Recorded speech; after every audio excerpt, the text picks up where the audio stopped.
আচ্ছা, তো এরকম একটা অবিবাহিত মেয়ে দেশের না, বাইরে চলে তার যাচ্ছে। তার আগেও আমার একটা বিয়ে হয়েছিল। সত্যি ওই বয়সের আগে একটা বিয়ে হয়েছে? হুম। তখন কি আপনার সম্পর্কটা ছিল না ভেঙে গেছে? ওটা ভেঙে গেছে। ও, তখন আপনি ডিভোর্স হয়ে গেছে, হ্যাঁ, ডিভোর্স হওয়ার পরে আমি সৌদি আরবে গেছি। সৌদি আরবে চলে গেছেন। হ্যাঁ, তো পরে এবার কি করলাম, আমার সাথে এখন এই কথা বলা শেষে আমার হাজবেন্ড কি করে, ওই মোবাইলটা কেটে আমার ফোনে ফোন দেয়। তার মানে আমার ফোনে কল আসলেই আমি ফোনটা রিসিভ করতে চাইলেই তো ফোনটা নিয়ে নেবে। নিয়ে যেতে পারবে। আমার নাম হায়া। হায়া। হুম। তো ঢাকাতে কেউ আছে আপনার স্টে করার মতো? ঢাকাতে আমার আত্মীয় স্বজন আছে। ঠিক আছে, তো শুরু করেন আপনি যেখান থেকে যেভাবে বলতে ইচ্ছা করে। আমার জীবনের গল্প হলো, আমি 2017 সালে সৌদি আরবে যাই। 2017 সালে? হ্যাঁ, তখন বয়স কত আপনার? তখন আমার বয়স কত পুরোটা বলতে পারি। এখন কত? এখন তো 24। 24। 2017 সালে আপনার বয়স তো আরো কম ছিল। হ্যাঁ, এই অল্প বয়সে সৌদি আরবে কি মানে কেন গিয়েছিলেন? গিয়েছিলাম, মানে সবাই যায় এটা আমার ভালো লাগতো। সবাই সৌদি আরবে যে জন্য আপনি সৌদি আরবে চলে গেছে? হ্যাঁ, অনেকে দেশের বাইরে বিমানে যায়, এটা আমার খুব ভালো লাগতো। আপনি ফ্যামিলিকে জানিয়েছিলেন যে আপনি যাচ্ছেন? ফার্স্টে ফ্যামিলিকে জানাইনি, না জানাই আপনি সৌদি আরবে চলে না, গেছেন? জানাইছি, যেমন প্রথমে তো জানাইনি, পরে যখন ফ্লাইট হবে তখন জানিয়েছি। আপনাকে নিল কিভাবে? আপনি এরকম একটা ছোট বাচ্চা কি হিসেবে নিয়েছে? 17 আপনার তো 2017 সালে আপনি তখন প্রাপ্তবয়স্ক হন নাই। তখন আমার পাসপোর্টে একটু বয়স বাড়তি দেওয়া হয়েছিল। আচ্ছা, পাসপোর্টে বাড়তি এই কাজটা কে করেছে? এটা আমিই করেছি যাওয়ার জন্য। আপনি চাইলে তো পাসপোর্ট অফিসে গিয়ে নিজের বয়স বাড়াতে পারেন না? সেটা আমার এক আত্মীয়ের মাধ্যমে। কেন যে গিয়েছিলেন সত্যি করে বলেন তো। আমার কাছে মিথ্যা বললে সমস্যা আছে, আমি বের করে ফেলতে পারবো। মানে গেছি, অন্য কোনো ইন্টেনশন ছিল? আমি গেছি বলতে আমার ভালো লাগতো, মানে দেশের বাইরে যাওয়াটা আমার খুব পছন্দ। আমি ইকুয়েশন মেলাতে পারলাম না। যাই হোক, আপনি গেছেন। হ্যাঁ, তারপর? তারপরে ওখানে 2 বছর থাকি, কি হিসেবে থাকেন? হাউস বিষয়ে কাজ করতাম। হাউস বিষয়ে কাজ করতেন। আচ্ছা, তারপর? তারপরে আমি বাংলাদেশের ছুটিতে আসি, আসার পরে 4 মাস ওখানে থাকি। গিয়ে আপনি জানাইছেন না, তার আগে আমার ফ্যামিলি জানতো যে যাচ্ছেন আপনি সৌদি আরবে? আপনার ভাই বোন ছিল না? আমার 3 বোন, আমরা 3 ভাই। 3 বোন? আপনি সবার বড়? না, আমার বড় একটা বোন আছে, ছোট একটা আছে। আচ্ছা, তো এরকম একটা অবিবাহিত মেয়ে দেশের না, বাইরে চলে যাচ্ছে। তার আগেও আমার একটা বিয়ে হয়েছিল। সত্যি ওই বয়সের আগে একটা বিয়ে হয়েছে? তখন কি আপনার সম্পর্কটা ছিল না ভেঙে গেছে? ওটা ভেঙে গেছে। ও, তখন আপনি ডিভোর্স হয়ে গেছে, হ্যাঁ, ডিভোর্স হওয়ার পরে আমি সৌদি আরবে গেছি। সৌদি আরবে চলে গেছেন। হ্যাঁ, তারপর? তারপরে যখন আমি 2 বছর পরে বাংলাদেশে আসি, 4 মাস বাংলাদেশে থাকি। হ্যাঁ, থাকার পরে আবার সৌদি আরবে চলে যাই। আচ্ছা 2019 সালে আমি চলে যাই সৌদি আরবে। আচ্ছা। যাওয়ার পরে আমার সাথে একজনের সাথে ফেসবুকে ফেসবুকের সাথে অ্যাড হয়? অপরিচিত যে কোনো একজন নাকি? হ্যাঁ। কার পরিচিত ছিল? আরো অনেক ছিল। হুম। তারপরে ফেসবুকে যখন পরিচয় হয়, তারপরে দুজন কথা বলি, ভালো ফ্রেন্ড। প্রথমে ফ্রেন্ড ছিলাম, ওকে। তারপরে মানে ধীরে ধীরে আমরা প্রেমের সম্পর্ক গড়াইছি দুইজন। আচ্ছা আচ্ছা। তারপর অবশেষে সেই ছেলে আমাদের বাড়িতে গেছে, আমি দেশের বাইরে থাকা অবস্থায়। ও কি বাংলাদেশে ছিল তখন? হ্যাঁ, ও বাংলাদেশে ছিল। আচ্ছা আচ্ছা, তারপর? তারপরেও আমাদের বাড়িঘর দেখে আসলো, আমার ফ্যামিলির সাথে পরিচয় হলো। হুম। তারপরে আমাকে জানিয়েছিল, আমার বাড়িতে আসার পরে আমাকে জানাইলো যে তার ভালো লাগছে সবকিছু, সে আমাকে বিয়ে করবে। আচ্ছা, আপনার অতীত সে জানতো যে একটা বিয়ে হ্যাঁ, হয়েছিল? সব জানতো। সব জানতো। আচ্ছা, আমার জীবনের সবকিছু আমি ওনার সাথে শেয়ার করতাম এবং বলছি। আচ্ছা। সবকিছু বলা শেষে তার ভালো লাগছে এবং আমার এগুলো শুনে তার খুব খারাপ লাগছে, সে আমাকে জানিয়েছিল।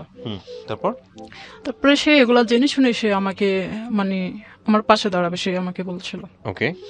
তারপর আমার পাশে দাঁড়াইবো, সে আমাকে মোবাইল ফোনে বিয়ের অফার করে। হ্যাঁ। তো পরে আমি রাজি হই এতে। আচ্ছা, মোবাইল ফোনে বিয়ের অফার করে মোবাইল ফোনে রাজি হয়ে যান আপনি বিয়ে করার জন্য? হ্যাঁ, কারণ আমি ওটা অনেক ভালোবাসতাম। আচ্ছা, ওকে। সেও আমাকে ভালোবাসতো, আমি তাকে ভালোবাসতাম। আপনি সৌদি আরবে, সে বাংলাদেশ থেকে আপনাকে মোবাইল ফোনে বিয়ে করবে? আচ্ছা।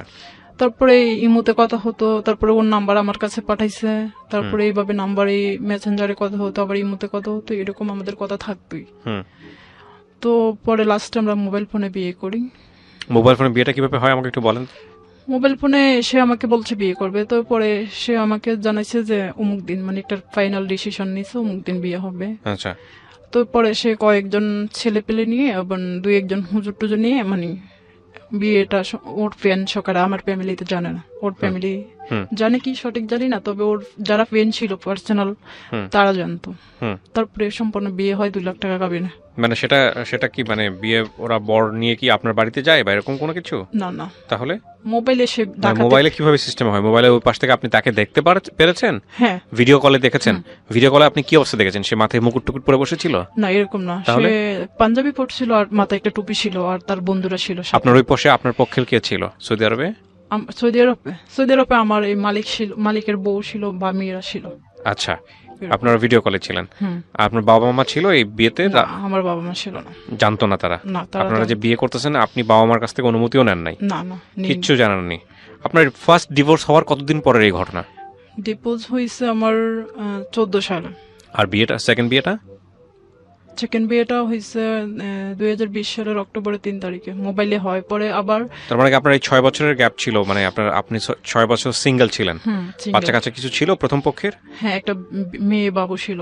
এটা ও জানতো আপনাকে বিয়ে করার আগে? ও কি আপনাকে ফার্স্ট বিয়ে করেছে নাকি ওর লাইফে এরকম বিয়ে ছিল? সেটা আমি জানতাম না। আপনি তাকে বিয়ে করার আগে আপনি জিজ্ঞেস করবেন না? জিজ্ঞেস করছি, কিন্তু ও বলছে না। ও কি বলছে সেটাই আমাকে বলেন। ও বলছে যে না, ও বিয়ে করে না। ওর প্রথম বিয়ে আপনিই ছিলেন? হ্যাঁ। আর আপনাকে এরকম জেনে শুনে সমস্ত কিছু জেনে শুনে বিয়ে করেছে? সবকিছু জানছে, এবার আমাদের বাড়িতে গেছে, যে জেনে শুনে আসছে। তো আপনার বাড়িতে আপনি বলেন না কেন যে ছেলেটা আমাকে বিয়ে করতে চাচ্ছে? সমস্যা কোথায় ছিল? এটা আমি প্রথমে তো আমার ফ্যামিলিতে বললাম, যখন ও আমাদের বাড়িতে গেল তখন আমার ফ্যামিলি বলছে যে ও বিবাহিত ছিল, আর ওনারা একটু অনেক বড় লোক, এটা মানে মেনে নেওয়ার মতো সম্ভব না। তো আমি বলছি সে যদি মেনে নিতে পারে তাহলে আপনাদের তো কোনো প্রবলেম না। এটা আমার ফ্যামিলি অনেকবার বাধা দিয়েছিল আমারে, তো আমি এটা মানিনি। আচ্ছা, কারণ আমি তাকে ভালোবাসতাম, মানে এই জন্য আমি মানতাম না এগুলা। আচ্ছা, তারপর রাজি হলেন আপনি বিয়ে করার জন্য? বিয়ে করার জন্য আমি রাজি হই। ওকে।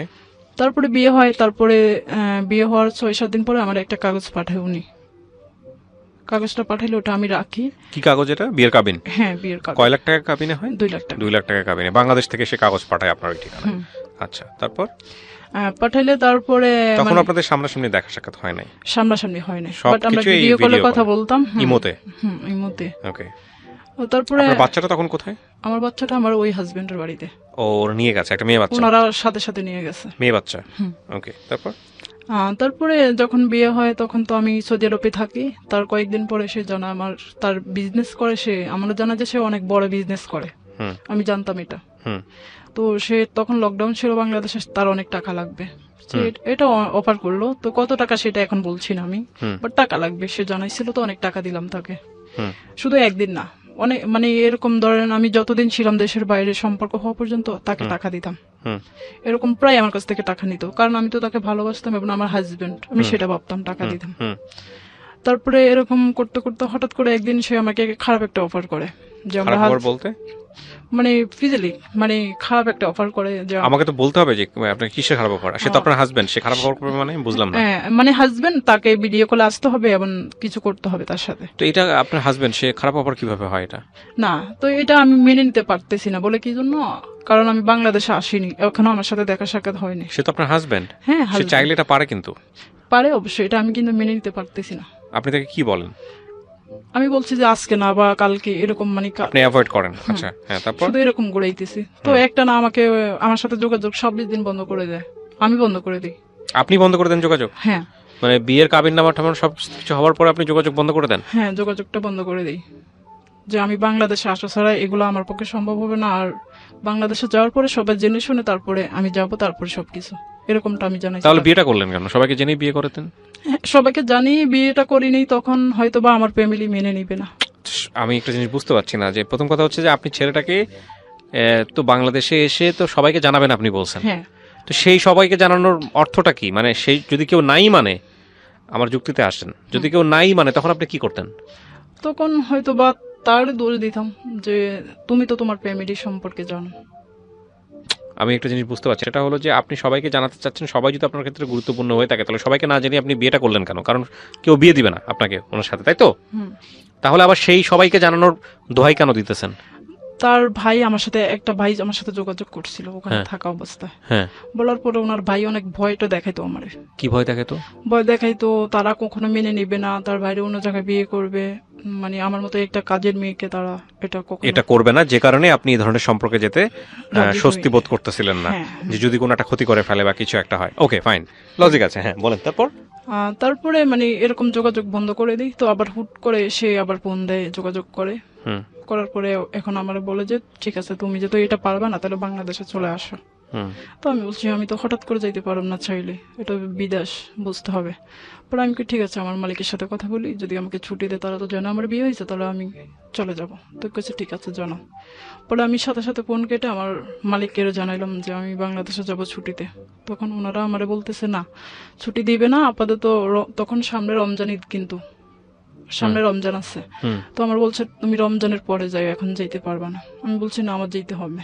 পরে আমার হাজবেন্ডকে এটা বলার পরে আমার হাজবেন্ড মানে না, বলতে যে না তুমি আসতেই হবে।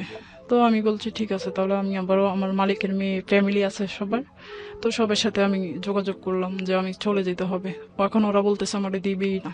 পরে আমি বাধ্য হচ্ছি চুরি করে যাব, বা এরকমটা আমি জানাইছি ওদেরকে যে আমি নয়তো ছাদ থেকে লাভ দিব। অলরেডি আমি এরকম সিদ্ধান্ত নিছি, মানে ভয় মালিক দেখেছি পক্ষকে ওদেরকে। জানাইছেন? হ্যাঁ, হ্যাঁ, যে আমাকে ছুটি দিতে হবে, আমার হাজবেন্ডে আমার যেতে বলছে এবং আমি যাব, কারণ আমি তো ভালোবাসি, ভালোবাসাটা আমার আসতেই হবে।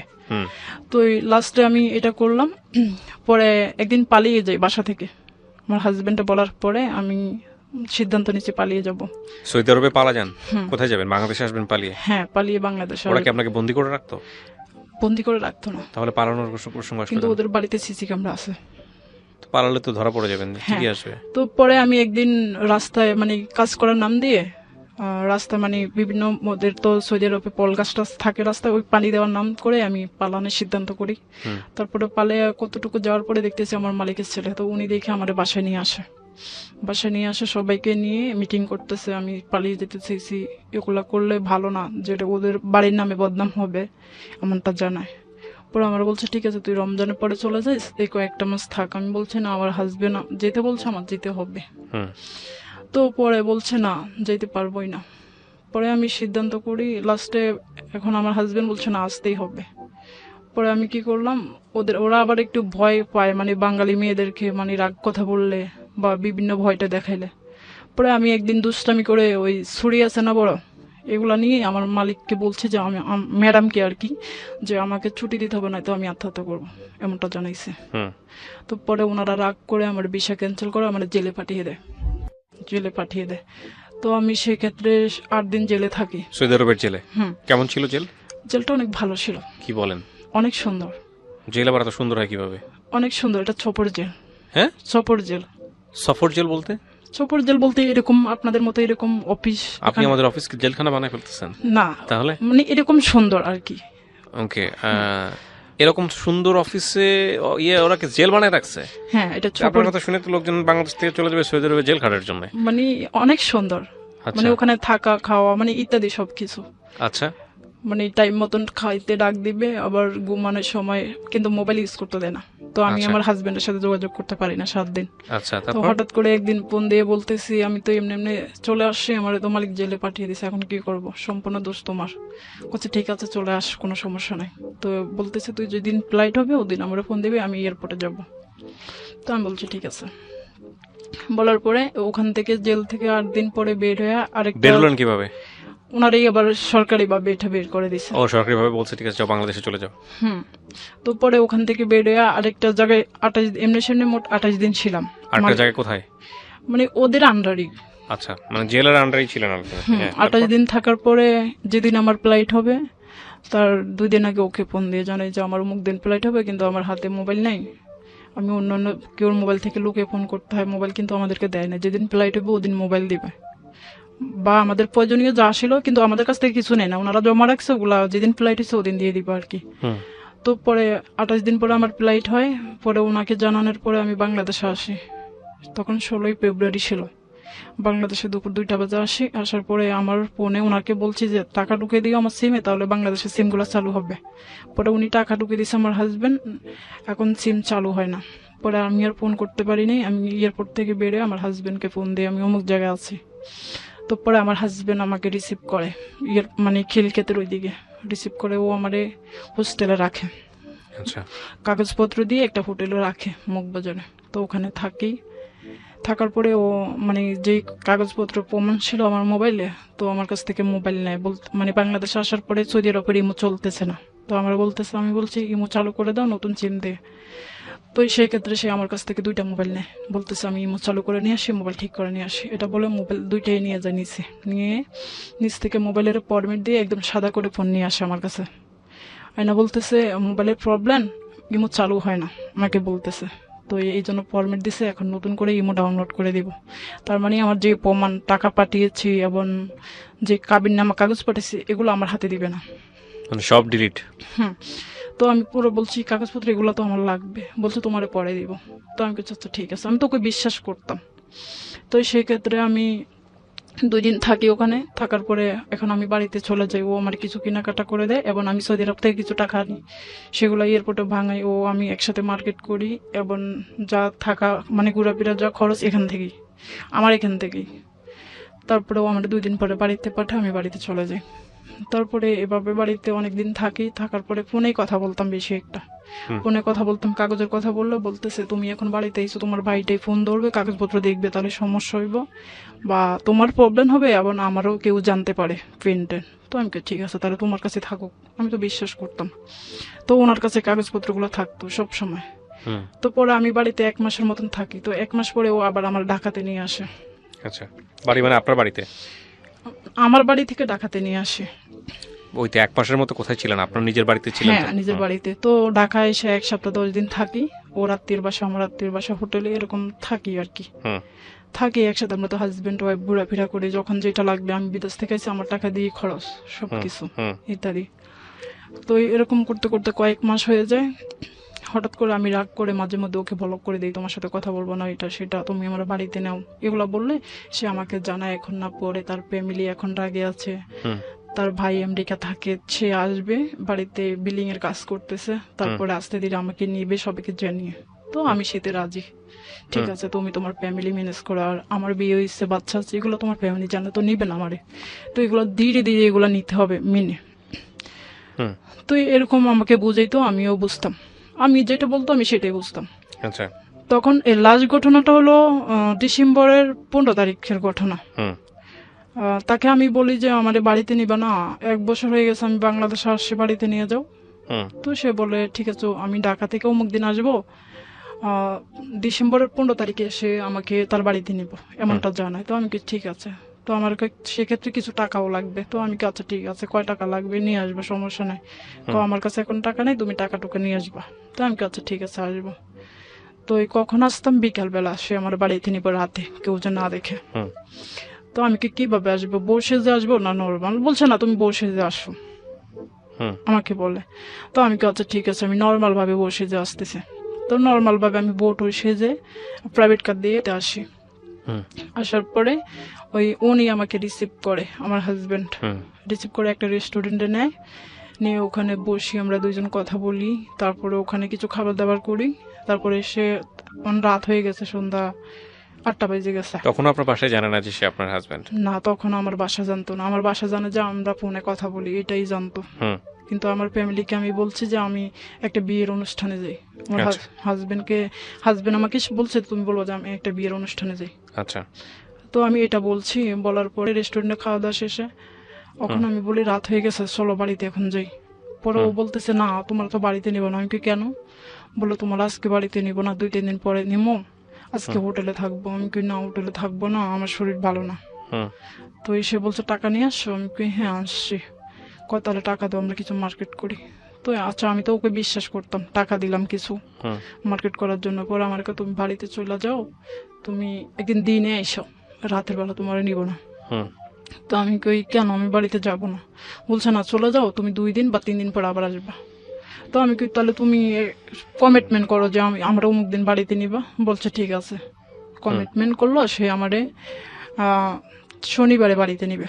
এটা হলো বুধবারের ঘটনা, তো শনিবারে নিবে আমারে। পরে আমি চলে যাই বাড়িতে, রাত 10টার সময় আমার প্রাইভেট কারে করে আবার বাড়িতে পাঠিয়ে দেয়, চলে যাই আমি বাড়িতে। যাওয়ার পরে আমি এখন রাগ করে আছি, ওর সাথে কথা বলতেছি না। পরে ও আমাকে আবার ফোন দিয়ে মানে সবকিছু বুঝাইতেছে, আসো কোনো সমস্যা না, একদিন আসো তোমার সত্যি সত্যি বাড়িতে নেবো, এবার আর কোনো অভিনয় হবে না, আচ্ছা, আসতে সাথে কিছু টাকাও নিয়ে আইসো। আমি কি আচ্ছা ঠিক আছে নিয়ে আসবো। তোমার তো এরকম বিশ্বাস করতে ও কিছু করতো না? ও জানতাম যে বিজনেস করতো, পরে জানি যে ও তো বারবার টাকা নেয় কেন আপনার কাছ থেকে? তার সে কিছু বিজনেস জিজ্ঞেস করেছেন আপনি, তুমি যে টাকা নাও কেন বাবার আমার কাছ থেকে? হ্যাঁ বলছে যে সে বিজনেস করে। তো বিজনেস করে তো বউয়ের কাছ থেকে টাকা নিচ্ছে। আমি বিদেশে থাকি, টাকা দিতে হবে, আমার বিয়ে হয়েছে আগে, আমার টাকা আছে না, সেটা বলতো সবসময়, আমার টাকা আছে না, আমার টাকা কার জন্য, তার জন্যই তো, সেটা বলতো। তো আমি বলছি ঠিক আছে তোমার জন্যই, আমার আর কে আছে, তুমিই তো, আমি এটা জানাইতাম সেম। হুম, আমি তো তার প্রেমে পড়তাম বা আমি তো তাকে বিশ্বাস করতাম। জি জি বুঝতে পেরেছি। হ্যাঁ, তারপর কি হলো? আমি শুধু বিশ্বাস করতাম, মানে এতটাই বিশ্বাস করতাম তারে, আমার বাবা মারও আমি কোনোদিন এত বিশ্বাস করিনি তারে, এতটা বিশ্বাস করি, এখনো তারে বিশ্বাস করি আমি। হুম, তো পরে আমি বাড়িতে গেলে 2 দিন পরে আমার ফোন দিয়ে বলে যে তুমি অমুক দিন আসো। তো আমি কি আচ্ছা ঠিক আছে আসবো। তো আমি মানে বিশ্বাস করি না আজকে যে সে আমারে নিবে বাড়িতে, আজকেও আমি বিশ্বাস করি না। কিন্তু তারপর আমি তার কথা অনুযায়ী আমি রেডি টেডি হয়ে বাসা থেকে আসি, তখন বিকেল 4টা বাজে, সে বাসায়, হুম, তার বড় ভাই আর সে বাসায় তাদের বাড়িতে কাজ করতেছে বিল্ডিং এর। হুম, তো সে জানে তুমি 4টার দিকে আসো। তো আমি 4টার দিকে যাইলে ও মানে আসে এখানে।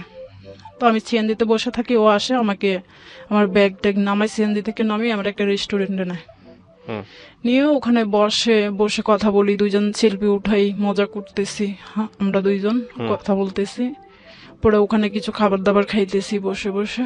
পরে ও কি যেন ভাবতেছে, পরে আমি কি ভাবছো, রাত হয়ে যায়, বাড়িতে নিবা না, ওদিন একবার আইনা মানে ফিরে দিছো, আজকে কিন্তু আমার বাড়িতে নিতে হবে না, তো আমি জোর করে হলো আজকে বাড়িতে যাবো, তুমি আমার সাথে যেগুলো করো এগুলো কিন্তু ঠিক না। হুম, আর আমি তো এগুলা মানে সব মানে আমি তো দেশ বিদেশের খবর দেখি বা এরকম আরো কত নিউজ এরকম হয়, যার কারণে আমার মনের মধ্যে না একটু ভয় হয়েছে, ও এরকম করতেছে তখন। পরে আমি ওর সাথে কথা বলে খাওয়া দাওয়া শেষ করলাম, এমন সময় সে একটা হোটেলে ফোন দেয়, হুম, তার এক ফ্রেন্ডকে দিয়ে বলে যে আমাদেরকে হোটেলে মানে জায়গা দিতে হয় আর কি, আমরা ওখানে থাকতাম। হুম, তো আমি ও ফোনে কথা বলা অবস্থা আমি বলি এই তুমি কার সাথে কথা বলো, আমি কিন্তু হোটেলে যাব না। এটা বলার পর আমাকে চুপ করে আমি ফোনে কথা বলি। তো পরে ও কথা বলা শেষ হওয়ার পরে এখন মানে দুইজনের কথা কাটাকাটি, হুম। সে আমার কাছ থেকে টাকা চায়, এখন আমি টাকাও দিচ্ছি না। আপনার হোটেলের মধ্যে বসে কথা কাটাকাটি করতেছেন? হ্যাঁ, রেস্টুরেন্টে বসে হুম, কথা কাটাকাটি করতেছি, হঠাৎ করে ও আমারে মানে ঠাস করে এক থাপড় দিয়ে ফেলছিল, মানে আমি যাবো না বলছি এই জন্য। হুম, তখন আমি আরো রেগে যাই আমি চলে আসতে চাই ওখান থেকে বেড়ে, হুম, চলে আসতে চাইলে ও আমাকে ধরে রাখে, আচ্ছা, ধরে রাখে। এবং আমি ওই শাড়ি টাড়ি পরা ছিলাম সেদিন, কিন্তু বাড়িতে নিবে একদম টোটালি Preparation নিয়ে বসে আসছেন, হ্যাঁ। একদম বসে আসলাম। তো পরে এখন আমি ওখান থেকে বেরিয়ে আসি, ও আমার শাড়ি ধরে রাখছে এবং ব্যাগ ট্যাগ ধরে রাখছে, আমার আসতে দেয় না। এই ফাঁকে দিয়ে সে তার অনেকগুলা ফ্যানকে ফোন দিছিল হুম, যে আমি পাগলামি করতেছি। তো ফোন দেওয়ার পরে ওনারা বলছে আমরা আসতেছি, ধরে রাখ, মানে আমরা ধরে রাখতো। তার মানে ওর কিছু প্রমাণ আমার মোবাইলটাতে আবারও আছে। আচ্ছা, কি প্রমাণ ছিল? সেই প্রমাণটা হলো কাবিননামা হুম, ফটোকপির একটা অংশ হুম, আমার কাছে ছিল। তো এইটাও আমার মোবাইলে, ওর আর আমার কিছু ছবিও আছে। হুম, এই কাবিননামাটা আমি কিন্তু ওর মোবাইল থেকে আমার মোবাইলে লইছি, সেই সময় বসে বসে মোবাইল টিপে আর হঠাৎ করে আমার মোবাইলে আমি পাঠিয়ে দিছি, মানে ও যেন না দেখে। হুম, কিন্তু ও বুঝতে পারছে যে এটা আমার মোবাইলে বা ওর আর আমার ছবি আছে, বুঝতে পেরে ও আমারে এখন ধরে রাখে। হুম, ধরে রাখলে আমি এখন জপটা টপটা মেরে চলে আসতে চাই, পরে আমার শাড়ির আসল ধরে রাখছে। পরে আমি জোর করে ওখান থেকে বেরো আসি, মানে হাওমা করতেছে আমি থাকবো না, আমি এখন তোমার বাড়িতে যাবো, আমার সাথে যত কিছু করছো আজকে কিন্তু বাড়িওয়ালার সামাতা দিতে হবে। কিন্তু আমি এর আগে কিন্তু তার ফ্যামিলির জানিয়েছি, তার ভাইকে জানিয়েছি, পুরো বিষয়টা জানানোর পরে তারা কিন্তু কোনো গুরুত্ব নেয় নাই। হুম, পরে লাস্টে আমি ওখান থেকে বেড়ে একটা রিক্সা নিয়ে ওদের বাড়ির উদ্দেশ্যে রওনা হলাম। যেতে যেতে কদ্দুরা যাওয়ার পরে আমি আমার হাজবেন্ডকে ফোন দিই, হুম, দিয়ে বলি যে তুমি বেদল সমাধা করো না, তো আমি তোমার বাড়িতে যাবো। তখন কিন্তু মান সম্মান থাকবে না, হুম, সম্মান বলো না টাকা বলো। হুম, কিন্তু অনেক কিছু করলো আমার সাথে, অনেক নাটক করলো, টাকা পয়সা নিলা, কিচ্ছু বলেনি। কিন্তু আজকে কিন্তু আমি ছাইড়া দেবো না, আমার অনেক কষ্টের টাকা, আমি সৌদি আরবে অনেক কষ্ট করছি। কত টাকা নিয়েছে তখন পর্যন্ত? এই তো 3 লাখ টাকার উপরে নিয়েছে, 3 কিন্তু লাখ টাকার আমি লাস্ট কিন্তু 3 লাখ টাকাই আমি ধরেছি, বাকিগুলো আমার সাথে ঘোরাফেরা করছে, এগুলো কাইটা ধরেন দিলাম না, আমি। হ্যাঁ, ওকে, তারপর? তারপরে হলো কি, ওই ওকে ফোন দেওয়ার পরে ও বলছে না তুই তাই বেজাল সমাধা করুম, হুম, আর নয়তো তুই যা মনে কথা কর। পরে আমি বলছি না আমি নিতে যাবো না, তার মানে সে অনেকগুলো লোক ধরাইছে আমার জন্য, হুম, পোলা পেন। তো আমি নিতে যাইনি, আমি বুদ্ধি করে তার এলাকাতে যেতেছে। এলাকাতে যাওয়ার পরে পুরাপুরি ওদের এলাকাতে চলে গেলাম। বাড়ি থেকে অল্প দূরে তার বাড়ি, ওখানে একটা ছোট বাজার আছে। তো আমি রিক্সা দিয়ে যাইতো, আমি বউ সাজানো অবস্থা। তো হঠাৎ করে দেখতেছি তিনটা মোটরসাইকেল আসছে। হ্যাঁ, তিনটা মোটরসাইকেল, একটা মোটরসাইকেল আমার দেখে মানে ওখানে খাড়ায় গেছে, তার মানে আমার হাজবেন্ড পাঠাইছে এগুলা। তার মানে আমার মোবাইলটা উদ্ধার করার জন্য, আমার মোবাইলটাতে অনেক প্রমাণ আছে। তো ওই পাঠানোর পরে এখন আমি ভয় পেয়ে গেছি। সন্ধ্যা, আরো শীতকাল, তখন শীতকাল আর কি, অনেক সন্ধ্যা হয়ে গেছে, অন্ধকার। তো আমি ভয় পেয়ে বাজারটা নেমে গেছি। নেমে দেখতেছি অনেকগুলা দোকান। তো আমি এখানে কেউ আমরা সাপোর্ট করবে না, আমি একটা মেয়ে মানুষ। তো আমি নেমে যাই। নামার পরে এক দোকানে আমার এক মুরব্বী ডাইকে আমার দোকানে ডাকে। পরে আমি গেলাম, যাওয়ার পরে তো আমার বলছে তুমি কে, কোথায় থেকে আসছো। তারপরে আমি বলার পরে আমার ভাসুরের ফোন দিছে দোকানদার, দিয়ে বলতেছে যে এমনি এমনি অমুকের বউ আসছে। তো বলছে যে না, ও তো বাসায় আজকে সারাদিন ছিল, ওর তো বিয়ে করে না, ওর বউ নাই। বলে না, ওর বউ আসছে।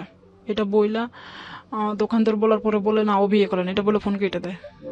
দিলে এবার কি করে, এখন অনেক লোকজন এসে, বাজার তো আরো রাতের বেলা, অনেক লোকজন আমার এখানে।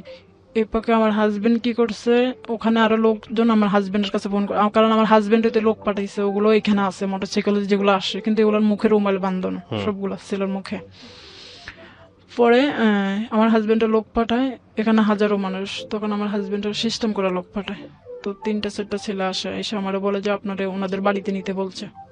আমার হাজবেন্ডের নাম বলে যে আপনারা বাড়িতে নিতে বলছে। তো আমি কি ঠিক আছে, আমার বাড়িতে নিবে। আমি কি রাতের বেলা হয়তো বা ভালো ফ্যামিলি, এই জন্য আমাকে বাড়িতে নিতে বলে। তো আমি রাজি হই বাড়িতে যাইতে। পরে একটা সিএনজি ডাক দিয়ে আমরা সিএনজিতে উঠাইছে। আমি সিএনজিতে উঠলাম, মাঝখানে বসলাম, 2 সাইডে 2টা ছেলে, সামনে ড্রাইভার, 2 পাশে 2টা ছেলে। আপনাকে মাঝখানে বসে 2 পাশে 2 ছেলে বসছে। তো পরে দেখতেছি, কুদুরে যাওয়ার পরে দেখতেছি এবার 2টা মোটরসাইকেল সামনে উঠে গেছে, পিছনে 2টা মোটরসাইকেল। আলো, রাতের বেলা তো মোটরসাইকেলের তো আলো অন্যরকম। দেখতেছি এক একটা মোটরসাইকেলে 3টা করে ছেলে।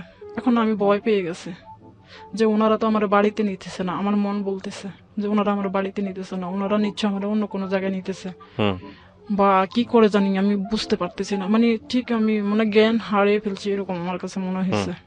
মানে আমি কিছু বলতে পারতেছি না, শুধু একটু পরে পরে বলি যে আপনারা আমার কোথায় নিচ্ছেন, আপনারা আমার বাড়িতে পাঠিয়ে দেন। এখন আমি ভয় পাইছি যে আপনারা আমার বাড়িতে পাঠিয়ে দেন, আমি বাড়িতে চলে যাব। আমার মোবাইল কোথায়? ও এই ফাঁকি দিয়ে কি করলাম, কুদুরা যাওয়ার পরে এবার অনেকক্ষণ পরে অন্ধকারের ভিতরে এরকম করতে করতে আমার হাজবেন্ড ফোন দেয়। এখন ওনারা আমার মোবাইলটা চায়, আমার মোবাইল চায়, মোবাইল দিতে। এখন আমি দিতেছি না, কারণ মোবাইলই তো আমার প্রমাণ। এখন যে জায়গায় যাই কিন্তু আমার প্রমাণ লাগবে, তখন আমি মোবাইলটা দিতেছি না। মোবাইলটা জোর করে দৌড়ে রাখছি ব্যাগে, দৌড়ে রাখছি। আমি তো শাড়ি টাড়ি পরা। এখন ওনারা যত চেষ্টা করে মোবাইল নিতেছে না। এখন আমার হাজবেন্ড ফোন দিছে, মানে আমার হাজবেন্ড বলছে যে গায়ে হাতটা দিও না, এরকমটা বলছিল। পরে ওনারা আমার গায়ে হাত দেয় না, গায়ে হাত দেয় না, মোবাইলও মানে খুঁজতেছে কৌশলে, আমি মোবাইলটা দিতেছি না। পরে এখন আমার হাজবেন্ড ফোন দিছে, পরে আমি কি আমার একটু দেন, আমি একটু কথা বলি ওনার সাথে। বলছে না, ওনার সাথে কথা বলতে পারবেন না। তো পরে এবার কি করলাম, আমার সাথে এখন এই কথা বলা শেষে আমার হাজবেন্ড কি করে, ওই মোবাইলটা কেটে আমার ফোনে ফোন দেয়। তার মানে আমার ফোনে কল আসলেই, আমি ফোনটা রিসিভ করতে যাইলেই তো ফোনটা নিয়ে যেতে পারবে আমার ব্যাগে, আমি দিতেছি না। পরে এখন এরকম করতে আমার হাজবেন্ড ফোন দিচ্ছে, তখন আমি মোবাইলটা খুলে হাতে নিলাম। নিচে মতন ওনার থম করে মোবাইলটা আমার হাত থেকে কেড়ে নিয়ে গেল। মোবাইলটা আমার সাথে আছে, এখন নিয়ে গেল। এখন আমি মোবাইল ধরে রাখছি, ওনাদের গেঞ্জি ধরে রাখছি আমি বুদ্ধি করে। তো ওনারা কি করছে, আমার শাড়ি গহনা ছিল তো, ওগুলা ছিঁড়া ফেলছিল, ওগুলো পরে বলবো সেটা আসতেছে। তো পরে ওনারা মোবাইলটা নিয়ে এখন আমরা ছেড়ে দেয়। দেওয়ার পরে আমি দেখতেছি অন্ধকার, এখন কোথায় যাবো আমি, হ্যাঁ এখন সিএনজি ওলা আমার নামাই দেয়। দিলে আমি সিএনজি ওলার মানে ওনারা তো নামে যায় সবাই একজন একজন করে, মোটরসাইকেল আসছিল যারা, তারপর সিএনজিতে যারা সবাই নামে যাওয়ার পরে এখন সিএনজি ওলারা বলতেছি আপনি এটা কি করলেন? আমি কি করবো, আমার তো তারা ভাড়া দিয়ে আনছে। তো আমি কি এটা কি ওরা নেমে যায় সিএনজিতে রেখে? হ্যাঁ, আমার মানে হাজবেন্ডের যতগুলো লোক পাঠাইছে সব চলে যায়। হ্যাঁ, 4টা মোটরসাইকেল যতগুলো ছেলে ছিল সব মোবাইল নিয়ে চলে যায়। হ্যাঁ, সবাই মোবাইলটা নিয়ে এখন আমার অন্ধকারে ছেড়ে দেয়। কোনো আশেপাশে কোনো মানুষ সাথে তখন সিএনজিওয়ালা না, সিএনজিওয়ালা আমাকে নেমে দিব, বলছে নেমে যান। হ্যাঁ আপনি নেমে যান। তো পরে এখন আমি নেমে গেছি, অন্ধকার কি করবো। সিএনজিওয়ালা ওরাই মানে প্ল্যান করে নিয়ে আসছে। পুরো আমাকে নেমে দেওয়ার পরে এখন আমি কুদুরে হাঁটতে হাঁটতে যাই, ভয় করতেছি না এখন আর। তো হাঁটতে হাঁটতে যা দেখি একটা দোকান সামনে একটা লোক বসা দোকানে আর একটা রিক্সাওয়ালা। পরে বলতেছি ভাই আমার একটু হেল্প করবেন, বলে যে আপনার কি হয়েছে, আমি তো বউ ব্যস্ত দেখে ওনারা বলছে আপনি থানায় যান তাহলে সমাধান পাবেন। পরে আমি দেখতেছি রিক্সাওয়ালা, পরে আমি রিক্সাওয়ালা বলি ভাই আমার একটু নিয়ে যাবেন থানাতে, বলছে যে উঠেন আপনি। পরে আমি রিক্সা উঠলাম, উঠার পরে আমার মুখস্থ নাম্বার ছিল আমার হাজবেন্ডের, আমার তো মোবাইল নিয়ে গেছে। তখন আমার হাজবেন্ডকে ফোন দিই, দিয়ে বলি যে তুমি আমার মোবাইলটা দিয়ে দাও আমি বাড়িতে চলে যাই। বলার পরে উনি আমার বলে যে তুমি নিতে আয়, তোর মোবাইল দিয়ে দিব। তো আমি আচ্ছা ঠিক আছে, এখন আমি থানায় যাব না আগে আমার মোবাইল নিব, আমার এটাই সিদ্ধান্ত। তো পরে এখন আমি রিক্সাওয়ালার বলি যে আপনি আমার হাজবেন্ড যেখানে বলছে ওখানে আমার একটু নিয়ে যান। নেওয়ার পরে এখন চৌমনি বড় পোলের ঠিকানা দেয়, ওখানে যাই দেখি আমার হাজবেন্ড নাই, ওখানে আরো কয়েকটা ছেলে পেলে দেখে এখন ওনারা বলছে যে আমি সিএনজিতে উঠতাম, আমার হাজবেন্ড দূরে এক জায়গায় আছে ওখানে যাইতাম। তো পরে এখন আমি বয়াতে সিএনজিতে উঠি না, আমি কিনা রিক্সা দিয়ে যাব। তো ওখানে যে ছেলেগুলা ওগুলা উঠছে, কিন্তু এর আগে যেগুলো ছেলে ছিল মোটর সাইকেলে সবগুলোর মুখে রুমাল বাঁধানো ছিল, আমি কালো ছেলেটা বুঝতে পারিনি। পরে এখন রিক্সা দিয়ে যাইতে যাইতে ওই একটা ছেলে আমার পাশে বসছিল আর সামনে রিক্সার ড্রাইভার, আর সামনে আবারও 2টা মোটরসাইকেল, পিছনে 2টা মোটরসাইকেল।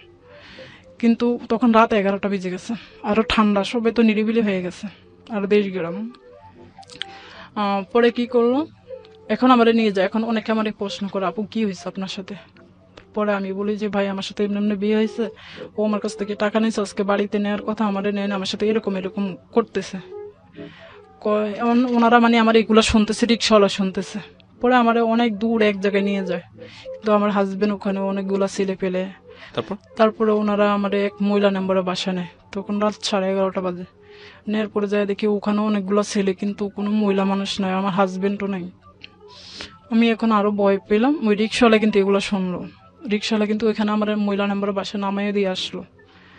দিয়ে আসার পরে উনি যায় দেখি আমার হাজবেন্ডও নাই, রিক্সাওয়ালা চলে আসলো। আসার পরে 1 ঘন্টা হয়ে যায়, দেখতেছি একটা মহিলা আছে, মহিলা নাম্বারে বাসা নিছে, ওটা মহিলা নাম্বারে বাসা। পরে আমার হাজবেন্ড আসছে 1 ঘন্টা পরে, আমার মোবাইলটা নিয়ে আসছে, আমার হাজবেন্ড আসছে, ফোন দিতে দিতে আসে না, পরে আসলো। আসার পরে মহিলা নাম্বারে বাসা আমার হাজবেন্ড বসলো, আমি বসলাম, আরো 10-12 জন ছেলে বসলো। বসে আমার বক্তব্য শুনলো, আমার হাজবেন্ডের বক্তব্য শুনলো। শোনার পর আমারও বলতেছে মোবাইলে আজকাল বিয়ে হয় না, এগুলো আপনার সাথে যা করছে হবি না, আপনি মাফ করে দেন, ওনার ক্ষমা করে দেন, এগুলো ও ভালোবেসে দুষ্টামি করছে আপনার মন রক্ষা করার জন্য, এগুলো আমারে বলতেছে। আমি এগুলো শুনে আমি না অবাক হয়ে গেলাম, কি বলতেছেন আপনারা উল্টো পুল্টা। আমার হাজবেন্ড বলছে হ্যাঁ ওরা না যা বলছে তা সত্যি। পরে এখন মহিলা নম্বরে কয় যা হয়েছে তো হয়েছে, এখন তুমি বাড়িতে চলে যাও, তোমার মোবাইল দিয়ে দিস চলে যাও। তো পরে এখন আমার মোবাইল দিছে, দেওয়ার পরে মোবাইলটা হাতে নিয়ে দেখি একটা নাম্বারও নেই, পুরো মোবাইলটা সাদা। দেখে এখন আমি আরো বেশি মানে খারাপ লাগে আমার কাছে, যে এখন তো আমার কোনো প্রমাণও নেই, আমি কি করব, কোথায় যাব, এমনটা সিদ্ধান্ত করলাম মনে মনে। পরে এখন মহিলা নাম্বার বলছে তুমি বাড়িতে চলে যাও, ছেলেরও বলে তুমি, আমি কেন আমি যাবো না, ও আমার হাজবেন্ড, ওর সাথে আমার বিয়ে হয়েছে, আমি যাবো না।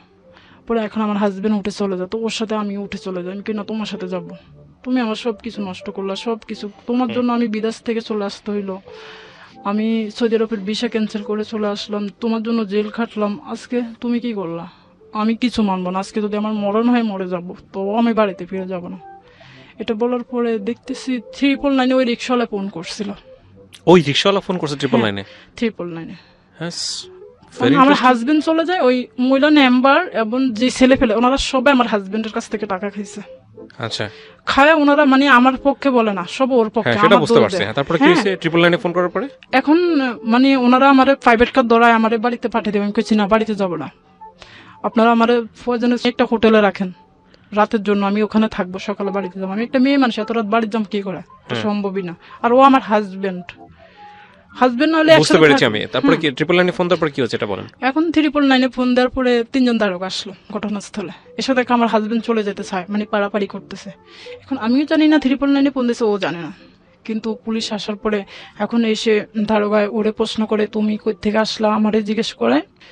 পরে হঠাৎ করে ওনারা আমাদের ছবি উঠাইতেছে দারোগা, উঠানোর পরে আমারে প্রশ্ন করে, ওনারে প্রশ্ন করে, তারপরে মহিলা নাম্বারে জিজ্ঞেস করে, আবার পোলা পেনের উঠানে নিয়ে জিজ্ঞেস করে কি হইলো। পরে ওনারা সবকিছু প্রমাণ দেখলো। তারপরে দারোগা এসে আমার মোবাইলটা দেখলো, আমার মোবাইল সাদা কেন, ওরে প্রশ্ন করে মোবাইল নিচ্ছে কি জন্য, ওকে আমি নিইনি, আমার বাতিজা নিয়েছিল। বলছে তুমি না বলো তোমার বাতিজা কি করে জানে তোমার বউ আজকে তোমার বাড়িতে আসে, ওতে আসে, তুমি আবার কি করে লোক পাঠাইলা। তো ওখানে 3টা মোটরসাইকেল ছিল, ছেলেপেলে ছিল। আমার বক্তব্য শুনতেছে দারোগা, ওর বক্তব্য শুনছে। শোনার পরে বলছে তুমি এখন বিয়ে করবা মেয়েটারে, যদি আগের বিয়েটাও অস্বীকারই করে এখন বিয়ে করতে হবে। এখন আমার হাজবেন্ড রাজি হয় না, বিয়ে করবে না, একদম মানা করে। সে বলে করেসপায়ার করে আমাকে মেরে ফেলেন, তারপরে বিয়ে করবো না। তো দারোগা ওরে মানে রাগ টাগ করলো যে তাহলে তুমি মেয়েটারে নিয়ে আসলে কি জন্য, উঠানে নিয়ে জিজ্ঞেস করে মেয়েটারে বিদেশ থেকে আনলে কি জন্য, এরপরে মেয়ের সাথে এত নাটক করলে কি জন্য। তো ওনারা মানে এরকম করতে করতে ওনারা প্রায় 12টা আসে, রাত 3টা পর্যন্ত ছিল। তারপর আমার হাজবেন্ড রাজি হয় না। মানে ওখানে শুধু আমি একা, সব আমার হাজবেন্ডের পক্ষে, দারোগারা আসে তারপরেই তো। তারপরে হওয়ার পরে কি করলো, আমার হাজবেন্ডকে এবং যারা ছিল ওখানে 10-12 জন ছেলেকে 3টা মোটরসাইকেল সকাল রাত 3টায় থানায় নিয়ে চলে যায় আমার হাজবেন্ড সকালে। যাওয়ার পরে এখন আমারও মহিলা নাম্বারের দায়িত্ব রেখে যায়, সকালে বলছে আমি যাইতাম থানায়, তারপরে সকালে যাওয়া হওয়ার হবে ওখানে। এখানে কিন্তু আমার গার্ডিয়ান তখনও জানতো না। পরে কি করলো, সকাল 9টা বাজে 7টার সময় ওই থানা থেকে আপনি বুঝলেন কখন যে এটা রিক্সাওয়ালা ফোন দিয়েছে? তখন বুঝতে পারছি থানা যাওয়ার পরে। আচ্ছা, তারপর থানায় গিয়ে কিভাবে বুঝলেন? ওই রিক্সাওয়ালারও আবার থানা নিয়ে চলে গেছে, ওই 999 পুলিশে নিয়ে গেছে। তারপরে সকাল 7টা বাজে আমার একটা ফোন আসে থানা থেকে, মানে ওই আমার হাজবেন্ডের লগের ফ্রেন্ড যারা মানে ছিল, যারা আমার অ্যাটাক করছিল, তারা একটা ফোন দিয়ে বলে যে আপনি থানায় আসেন, আপনাকে বিয়ে করবে ও। তো আমি বলছি ঠিক আছে আমি আসবো। তো আমার হাজবেন্ডের সাথে আমি 1 মিনিট কথা বলছি যে কেমন আছো তুমি, এমনটা। তাকে আমি তো ভালোবাসতাম, জেলে তো আমি ইচ্ছা করে তাকে পাঠাইনি, তার দোষে সে গেছে। তো এটা আমার কাছে খারাপ লাগছে। আমিও তখন যখন রাতে ও পুলিশ নিয়ে যায় তখন আমি বলছি আমিও যাব, আমি থাকবো না, আমিও জেলে যাবো। ও যখন জেল খাটতে হবে তখন আমিও খাটবো, তখন আমাকে নেয় না, পুলিশ থুয়ে যায়। তো সকালে আমি থানায় যাই, মহিলা নম্বরে যাই, ও মহিলা নম্বরে ভাই আসছে সিএনজি নিয়ে, সকালে আমাকে থানায় নিয়ে যাবে। তখন আমাকে বলে আপনি, ওনারা কিছু টাকা দিবে, এগুলো নিয়ে আপনি বাড়িতে চলে যান। তার মানে মহিলা নম্বরের ভাই আমার হাজবেন্ডের পক্ষ নিছে। পরে এখন বলতেছে ওনারা 1 লক্ষ টাকা দিয়ে যদি থানা জিডি করে বা থানা কন্ট্যাক্ট করে আপনি কি করবেন, আপনি কিছু টাকা পয়সা দিলে আপনি চলে যান, ওনারা থানা কন্ট্যাক্ট করে ফেলছে, আপনি কিছু করতে পারবেন না, ওনাদের অনেক ক্ষমতা। আমারে বলছে আমার হাজবেন্ডের অনেক ক্ষমতা। পরে আমি বলছি, আমি কিছু বলি না, আমি থানায় চলে, আমি কিছু আচ্ছা ঠিক আছে থানায় যাই, তারপরে যাওয়া হবে। তারপরে আমি থানায় যাই, ও আসে একটু পরে, ওকে দারোগায় ডাকে। তারপর আমার বক্তব্য, ওর বক্তব্য শোনে। শোনার পরে ওর আমার একটা রুমে পাঠিয়ে দেয়, আরেকটা রুমে পাঠিয়ে দিয়ে ওর গার্ডিয়ানের সাথে ওসি দারোগা ওনারা বিয়ে ফাইনাল করে যে বিয়েটা এখন করতে হবে, না করলে সরকারবাদী মামলা হবে, তারা আমার যে সম্মানহানি করছে এটার জন্য। তো এই পরে তারা মানে দারোগার সাথে মোটামুটি কম টাকা কাবিন করে আমার বিয়ে হবে এমনটা জানাইছে। তো আমি এতে মানে আমি প্রথমে বুঝতে পারিনি, পরে বুঝতে পারলাম। পরে আমরা অন্য একটা রুম থেকে আনে ডাইকা, ফার্স্টে পাঠিয়ে দিয়ে কথা বলে, তারপরে আমার শ্বশুরবাড়ির লোকজনের সাথে কথা বলে, বলার পরে আমার ডাইকে আনার পরে বলতেছে বিকেল 5টা বাজে বিয়ে হবে, তুমি বাড়িতে চলে যাবে, বিয়ের পরে বাড়িতে চলে যাবা, কাবিন হবে 2 লাখ টাকা, এখন তোমার আমরা নিব না। আমার বাসুর বলে এবং দারোগা ওখানে, ওসি ওখানে, ওনারা বলতেছে, ওসি বলে ঠিক আছে ওনাদের একটা সম্মান আছে, তুমি বাড়িতে চলে যাও। তো আমি কই না 2 লাখ টাকা কাবিন হবে না, আমি এটা মানছি না। আগে কাবিন কত ছিল, আগে 2 লাখ টাকা ছিল, আমি বলছি তাহলে এটা হবে। তো আমি বলছি আচ্ছা ঠিক আছে এটাই হবে। দেখতেছি এটা না হলে আমার বিয়েটা হচ্ছে না এখন ওপেন, মানে এখন আগে তো কেউ জানতো না, এখন যেহেতু জানছে সবাই জানে, কাবিনটা হয়ে যাক তাহলে, যেহেতু সে আগেরটা অস্বীকার করে ফেলছে, আগের বিয়েটা হলো, বিয়ে হলো। হ্যাঁ, পরে 2 লাখ টাকা কাবিনে বিকেলে বিয়ে সম্পন্ন হয়। আচ্ছা, হওয়ার পরে আমি কি করি হলো, কি কাগজ আছে আপনার কাছে? হ্যাঁ, ওকে।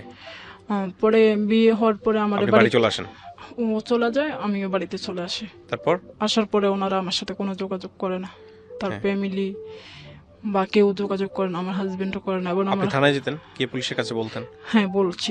পরে ওখানে আমি আমার হাজবেন্ডকে ফোন দিলাম, আমার হাজবেন্ড ব্লক করে দেয় আমারে। তারপরে কেউ যোগাযোগ করে না, 6-7 দিন হয়ে যায়। তো হঠাৎ করে আমার বাসুরকে একদিন আমি নাম্বার সংগ্রহ করে ফোন দিই, ভালো টালো আছে নি জিজ্ঞেস করি। করার পরে ওনারা মানে ওনাদের পক্ষ থেকে জানা যায় তারা আমারে নিবে না, তার মানে সরকারবাদী মামলা হবে, এই জন্য তারা আমারে বিয়ে করছে, এখন ডিভোর্স দিয়ে দিবে। এমনটা শুনে আমি মানে আরো ভেঙে পড়ছি যে এখন বিয়ে হয়েছে, এখন তো প্রমাণ আছে সবকিছু, এখন নিবে না কি জন্য। হুম। এতদিন নাই তো প্রমাণ আমার কাছে ছিল না, ওদের কাছে ছিল।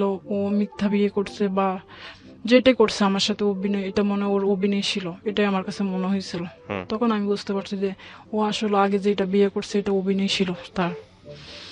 সে বিয়েটা অস্বীকার করছে মোবাইলের, পরের বিয়েটা এখন স্বীকার করে কিন্তু এখন মেনে নিচ্ছে না। তখন আমি না আরো বেশি ভেঙে পড়লাম। তারপরে আমি কি করলাম, আমি বিয়ের 7 দিন পরে কাবিননামাটা উঠে আমার বুদ্ধি মতন আমি ওদের বাড়িতে চলে যাই। হুম। যাওয়ার পরে প্রথমে তো ওদের ঘরে ঢুকে গেছি আমি। ঢোকার পরে সবাই যার সাথে যেরকম আচরণ করা ওরকম ছিলাম। তারপরে ওনারা একটু পরে দেখতেছে ওনাদের বাড়িতে খালি ছেলে পেলেরা আসতেই থাকে। ওই যে ছেলেগুলো আমার অ্যাটাক করছে সেগুলো আসতেছে। এখন বড় বড় প্রভাবশালী নিয়ে আসে, থানায় ফোন দিছে ওনারা। হুম। থানায় ফোন দিয়ে বলছে আমি চলে আসছি। তো দারোগা বলছে নাকি ওনাদেরকে যে অন্য জায়গায় বোট হয়েছে ওনারা আসতে পারে না, এটা জানাইছে আমারে। হুম। জানানোর পরে পরে এখন আমার বলছে আমি চলে যেতাম, আমি এখানে থাকতাম না, আমার হাজবেন্ড নাই। কিন্তু আমার হাজবেন্ডের সাথে তারা যোগাযোগ করে, তারা কথা বলে। এখন আমার হাজবেন্ড বলছে আমার বাড়িতে রাখতো না। তারপরে অনেক ছেলেরা আসে বিভিন্ন কথা বলে আমারে। আমি তো তাদের বাড়ির বউ, আমার সাথে যে আচরণ করছে এগুলো কিন্তু ঠিক করে না, আমার কাছে মনে হয়েছিল। তো আমার কাছে খারাপ লাগছে, কিন্তু আমার এতটা ধৈর্য ছিল না। তারপর আমি অনেক ধৈর্য ধরে ছিলাম, কারণ আমি কয়দিন ছিলেন ওখানে? ওখানে 6 ঘন্টার মতন ছিলাম। তারপরে এখন রাত 10টা বেজে গেছে, এখন দেখতেছি বড় বড় প্রভাবশালী আসতেছে। চলে আসছেন আপনি ওখান থেকে, তাই তো? না, ওখানে এখন আছি আমি। ওখানে আপনি এখনো আছেন? হুম। আপনার হাজবেন্ডের বাড়িতে এখনো আছেন? হ্যাঁ। তারপর আপনি গল্প রেডিওতে বলতে আসছেন? না, এখন নাই তো। তাহলে? সেদিন 6 ঘন্টা আমি ছিলাম। জাস্ট প্রশ্ন করে আপনাকে উত্তর দেন। আপনি ডিভোর্স দিয়েছেন না দেন নাই এখনো? এখনো দেইনি। এখনো ডিভোর্স দেন নাই? পরে কি মামলা করেছেন তার এগেইনস্টে? হ্যাঁ, করেছি। মামলা কিসের জন্য করেছেন? মামলা করেছি সংসার করার জন্য? হ্যাঁ, সংসার। মামলা করে সংসার হয়? কিন্তু তারা আমার এটা পরিস্থিতি শিকার হয়ে আমার মামলাটা করতে হয়েছে। বলে কি জন্য, তারা যে সময় আমি মামলাটা করেছি তার আমি মামলাটা করার আপনি কি চাচ্ছেন এখন? সংসার করতে চাচ্ছেন? আমি ছেলেটার সঙ্গে? সংসারটা করতে। আপনি আমাকে জাস্ট একটা উদাহরণ দেন। আপনি তো বুঝদার মানুষ, 24 বছর বয়স আপনার, না? হুম। মামলা করে কার সাথে সংসার করা যায়? মামলা করে কোনো ছেলেকে বা কোনো মেয়েকে রাজি করানো যায় যে তুমি আমার সাথে মেনে চলে সংসার করবা? এটা হয়? না, কাউকে ভয় দেখিয়ে তার মন পাওয়া যায়? না, ভয় দেখি না ভাই। ঘৃণা পাওয়া যাবে, করুণা পাওয়া যাবে। প্লিজ আমি বলি, তারপরে মানে মামলাটা আপনার বলার কোনো দরকারই তো নাই। আপনি আর কি করেছেন না করেছেন আমি সেই জায়গায় যেতেই চাচ্ছি না। আমি শুধু একটা জিনিস আপনার কাছ থেকে অ্যান্সার চাই। প্রথম কথা হচ্ছে যে আপনার এই গল্পটার মধ্যে মারাত্মক রকমের একটা ভুল আছে। সেই ভুলের জায়গায়, হ্যাঁ, আপনার সঙ্গে যেটা করেছে সেটা অন্যায় করেছে, বাট আপনি ভুল করেন নাই। আপনি আমাকে শুধু একটু বলেন। আমি করছি ভুল, আগাগোড়া কিন্তু আমি করছি আপনার কেন ভুল। ভাই সেটা তো শুনবেন। হ্যাঁ, কেন করছেন? তারপরে আমি ওদের বাড়িতে যাই। ওই বাড়ির দরকার নাই আমার। আচ্ছা, আমি আমি বলছি। সৌদি আরব থেকে আসি। আপনি শুনেন, আপনি একটু আমার কথাটা উত্তর দেন, তাহলে জিনিসটা ভালো হবে। আপনি মামলা করছেন, যাই করছেন, ওদের বাড়িতে গেছেন, আপনার সাথে খারাপ আচরণ করছে বা যে কোনো স্টোরি হয়তো আরো বড় হবে। আমি সেই জায়গায় যেতে চাচ্ছি না, আমাদের সময়ের সীমাবদ্ধতা আছে। মানুষের শুনতে অনেক পছন্দ করে, শুনবে। আপনি নোয়াখালী থেকে অনেক কষ্ট করে আসছেন। আমাকে শুধু বলেন যে আপনার ভুলের লেভেলটা কোথায় কোথায়, আপনি নিজে বুঝতে পারছেন কিনা, আমার একটু জানা দরকার। আমার বলে ধরেন সম্পর্কটা তৈরি হয়েছে, তার সঙ্গে আমি কনসিডার করলাম সম্পর্ক বিভিন্নভাবে হয় মানুষের সঙ্গে, হতে পারলো। বাংলাদেশের ছেলেটার জন্য আপনি চলে আসলেন, সেটাও আমি মানলাম। হাজবেন্ডের জন্য হাজবেন্ডের কাছে আসতেছেন। তারপরে আপনি যে তার কাছ থেকে বারবার রাইট চাচ্ছেন, সে রাইট আপনাকে দিচ্ছে না, সেটার জন্য আপনি পুলিশ পর্যন্ত গেছেন। পুলিশ পর্যন্ত গিয়ে পুলিশ আপনাকে বিয়ে করাই দিল, আপনি সেই বিয়েটা মেনে নিলেন এবং ওখান থেকে মেনে টেনে চলে আসলেন। এসে বাড়িতে জানাইছিলেন যে আপনার সঙ্গে এরকম হয়েছে? শুধু আমার মাকে জানিয়েছি, আর কাউকে জানান নাই? না, আর কাউকে আপনি কি চাচ্ছিলেন? আপনার পরিবার না জেনে আপনার সংসার হবে? হয় না। পুরা দুনিয়া জেনে যাচ্ছে আপনার, পুলিশ, থানা, পুলিশ সমস্ত কিছু হয়ে যাচ্ছে, আপনার বাপ কিছু জানতেছে না। বাবাকে জানান নাই কেন? জানেন এই জন্য যে একটা মেয়ে বিদেশ থেকে এই ছেলের জন্য চলে আসছে, কিন্তু আমি তখন ফ্যামিলিতে কোনো টাকা পয়সা দিতাম না। আমি অবাক হয়ে যাই আপনার একটা ডেসপারেটনেস। আপনি খুবই বেপরোয়া হচ্ছেন আপনার হাজবেন্ডের জন্য। ওখানে গিয়ে আপনি থানা পুলিশ করে তার বাড়িতে গিয়া উঠা বসে আছেন। পুলিশটা তো আমি করিনি। যাই হোক, হচ্ছে তো, আপনি তো ফেস করতেছেন। এই রকম একটা অন্ধকারের মধ্যে আপনাকে নিয়ে সিএনজিতে লোকজন যাইতেছে, যে কোনো সময় জীবনে একটা দুর্ঘটনা ঘটতে পারে।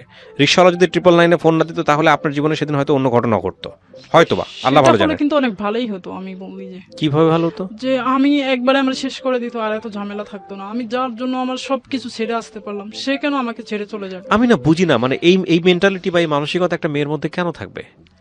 আপনি তো ওয়ার্কিং উইমেন, আপনি বাইরে গিয়ে টাকা পয়সা রোজগার করছেন, পয়সা আছে, আপনার একটা বিয়ে হয়েছে, এবং সেই বিয়েটা কেন ভেঙে গেছে আপনি বলেন তো? ফার্স্ট বিয়েটা, বিয়েটা ওটা আমার 22 দিনের সংসার ছিল মাত্র। 22 দিন পরে কেন ভাঙছে? ওটা আমার হাজবেন্ড ডিভোর্স দিয়েছিল। আপনাকে ডিভোর্স দিয়েছে মানে তারা আপনাকে পছন্দ হয়নি কোনো কারণে? না, আমার একটা মেয়ে বাচ্চা হয়েছে, এটা তার পছন্দ ছিল না। এটা আপনি বলতেছেন, তার জায়গা থেকে হয়তো যুক্তি অন্যরকম ছিল। না, মেয়ে বাচ্চা যদি, হ্যাঁ শোনেন, মেয়ে বাচ্চা যদি পছন্দ না হবে, তো মেয়ে বাচ্চাকে সে নিয়ে গেল কি কারণে? সেটা আমি বলতে পারবো। শোনেন, যুক্তি ছাড়া পৃথিবী চলে না। আপনি একটা বললেন না আমরা বিশ্বাস করি না, বিষয়টা এরকম বলে মেয়ে বাচ্চা যদি পছন্দ নাই হবে তাহলে আপনাকে ডিভোর্স দিয়ে মেয়েটা তার কাছে থাকবে এটা কেন? তো আমি পরে জানতে পারছি যে আমার মেয়ে বাচ্চা হয়েছে এই জন্য। তো তো মেয়েটাকে তো তার কাছে আছে, মেয়েটা তো দেয় নাই সে আপনাকে, তাহলে যুক্তি একটা মানুষ বিশ্বাস করবে? আপনি বলেন আমাকে, যদি মেয়েটাকে পছন্দ মেয়েটা না হয়, কিন্তু তার বাড়িতে আছে বলতে তার বোনের কাছে আছে। যেখানেই থাকুক না কেন, এটা তো যুক্তি হইতে পারে না। তার সংসারের মধ্যেই তো আছে, তার পরিচিত জনের মধ্যেই তো আছে, তাহলে তো এটা হইতো না। শুনেন আমি একটা কথা বলি, এই বিয়ে জিনিস সম্পর্কে আপনার নেগেটিভ একটা ধারণা হওয়া উচিত ছিল, যে বিয়েটা আসলে আপনাকে একটা বেটার লাইফ দেয় নাই, ভালো জীবন দেয় নাই। তারপরও আপনি একটা ছেলেকে ভালোবেসে ফল ইন করলেন, জড়ালেন, মেনে নিলাম, হইতেই পারে। কিন্তু এই যে আপনি তার জন্য এত বেশি, মানে ওটা হয়ে গেলে ভালো হতো, মরে গেলেই সেখানে জীবন শেষ হয়ে যেত।